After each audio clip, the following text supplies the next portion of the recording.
Hi, my name is Morgan Doremus, and I'm with RT Book Reviews, and today I'm here with debut graphic novel illustrator and author Laura Lee Gulledge.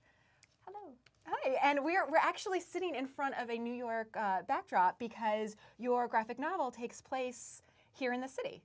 Yes, it does. And I was going to say, you can tell from reading it that you really, really know the city quite well. You see some of the museums and walking around town, and you really get a feel for your setting. So was that something really important when you sat down to write your graphic novel, that you wanted to give that impression of the city?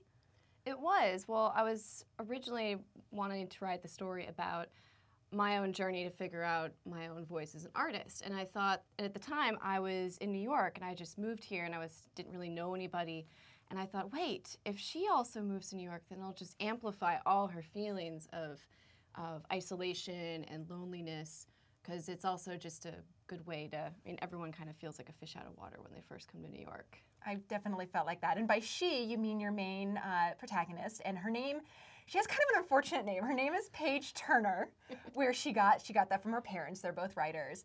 And she really kind of internalizes the fact that maybe her parents are writers, and they're maybe wanting her to be that creative person, and they're kind of maybe have a lot of expectations on her, and she has a lot of expectations for herself. So with her character, she turns to journaling and drawing and writing. Is that also maybe what you did when in your teen years, in your formative years? I wrote a lot, but more just journals. And I did art always more on the side, because I studied education in school. I was a school teacher, and the art was always just there on the side. And so when I was teaching, I started to do art, kind of using art as therapy on myself, because I couldn't talk to people about stuff, so I would draw about it in sketchbooks. It's shamelessly autobiographical. Well, and Paige actually deals with that a lot. When she's finally able to kind of show people her artwork, some of the negative criticisms she gets from other people, and something that she also tells herself is, you're so self-absorbed, this is all about you. But at the same time, there can be a lot of healing in that, and there can be a lot of growth in looking at your internal issues. Mm-hmm. Yeah, I was watching My So-Called Life. It was on the other day, and my favorite line in that is Angela Chase, and she's thinking, my New Year's resolution is I need to be less introspective, because I'm just so introspective. I just think so much about myself. And she's getting introspective about being introspective, and I just thought, that's so me!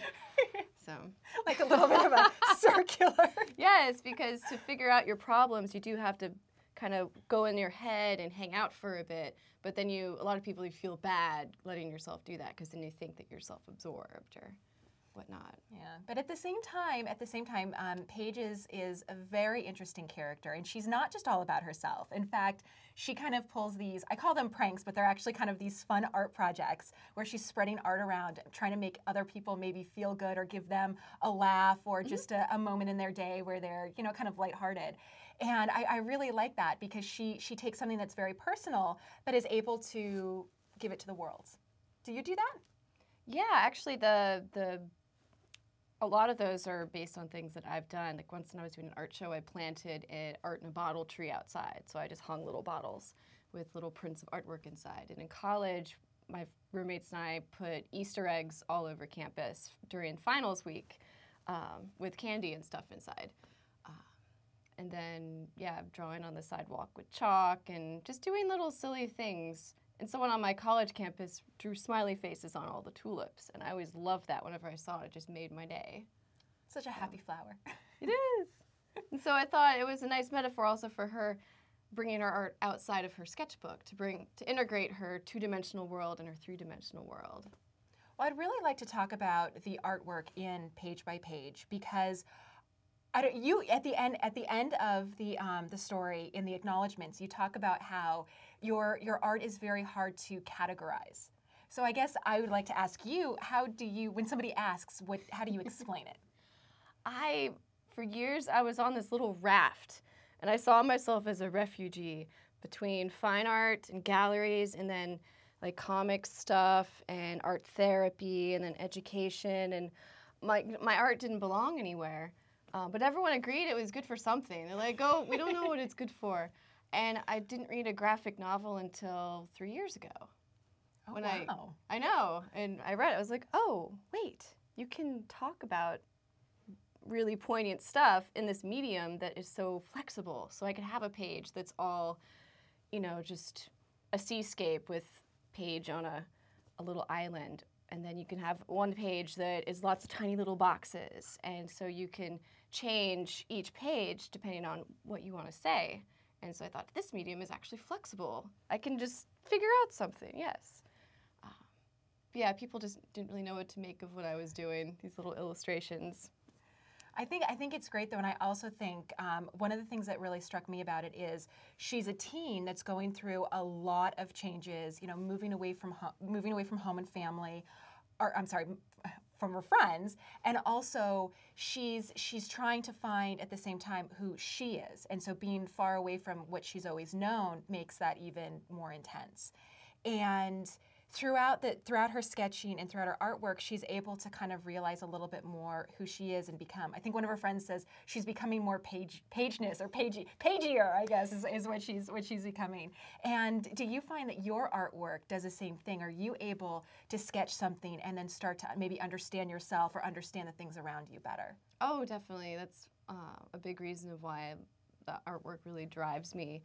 And a lot of times if something is on my mind, I have to draw about it, like, before I can talk about it. Because just the process of putting it down on paper, then I have to analyze it and kind of figure out, well, what am I really feeling? Because it's never what's on the surface. It's always like something deeper. And one thing I like with Paige, by taking her out of Virginia and away from her friends in a new, totally different environment, it kind of in a way strips away all the things that as a teenager that always identifies you, that you're the person at that house who's known these people forever and is identified by this school and by this community. But if you strip away all this stuff, then who are you? And I like to travel a lot. Whenever I travel, I feel like that when you don't have other stuff around you to like identify yourself with, then you just have to be yourself. You can't rely on all these other labels. Absolutely, and it's rambly. no, I really agree with that. And another thing about her is I loved the way you were able to talk about all these deep issues she was feeling without going maybe too overly angsty. You know, nobody's dying, nobody has cancer, nobody, you know, there's no major car accidents, you know, things like major, you know, there's no drug use or anything. But what it really is her, you know, dealing with isolation and loneliness in a very realistic way. And that really struck me how I can't tell you, you know, how, you know, myself, my friends, my sisters would really, like, we can relate to this girl because a lot of us didn't go maybe through like major issues, but there still are some big things that you're dealing with at her age. Yeah, most of the autobiographic novels and comics I've read, there's something bad that happens. Like there's disease or there's death or they're dealing with their own issues of sexuality or abuse. And I thought everybody has bad stuff that happens to them, but I don't have anything that I didn't want to write a sad story because, I don't know, I wanted to talk about stuff that's relevant to me and my own struggles because I always find that the stuff that's hardest is the stuff that is not as obvious on the surface. You almost want something bad to happen because then you have an excuse to be angry. Like, I'd always be jealous of people if something really awful happened. Like, oh, then I could complain. But if your life is pretty okay and it's just more internal stuff, then it's like those bruises that really hurt, but on the surface they don't look like a big bruise. It's like that. That is actually a really, really good metaphor. And you're right, like she wants to be angry like with her parents, but they're pretty good parents. They don't really do anything they're wrong. Nice. They're nice people. You know, she wants to like be really upset that she let her, you know, that she had to leave her friends, but they still visit her and she makes new friends. So it's not anything like huge, but it's just these small things that start to add up that you get that you can feel as a teen. And I think, you know, even adults reading this will very much be able to identify with a lot of her feelings. I feel like a lot of people are lonely and they feel like that it's silly, like that being lonely or not comfortable in your own skin, like it's not a huge problem, even though it is a big problem. Yeah. You know, not compared to like some of the others. Or famine. Yeah, it's not that bad, but. Well, can you tell me what you're working on next? Well, right now I'm working on writing a sequel And since this is my first book, I don't really know how the whole process is going to go when it comes out. Like it's just weird to even have like a publicist, or it's just really bizarre because it's just me doing my own little things, and I just moved this weekend, so that's kind of. So you're pretty busy still. So maybe we should give you a So little yeah, time. I'm putting together the studio when we were leaving. Like but yeah, I'm working on a follow-up book, and I really, really like it. Is Paige still going to really be in high fun. school then? Is she still, or are we going to see her maybe more in the college atmosphere?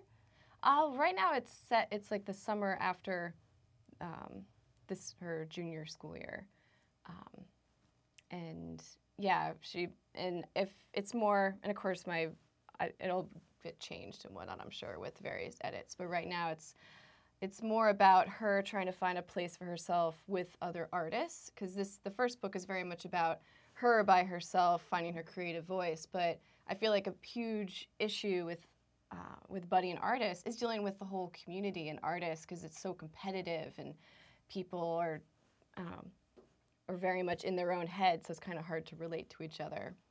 So I wanted to, yeah.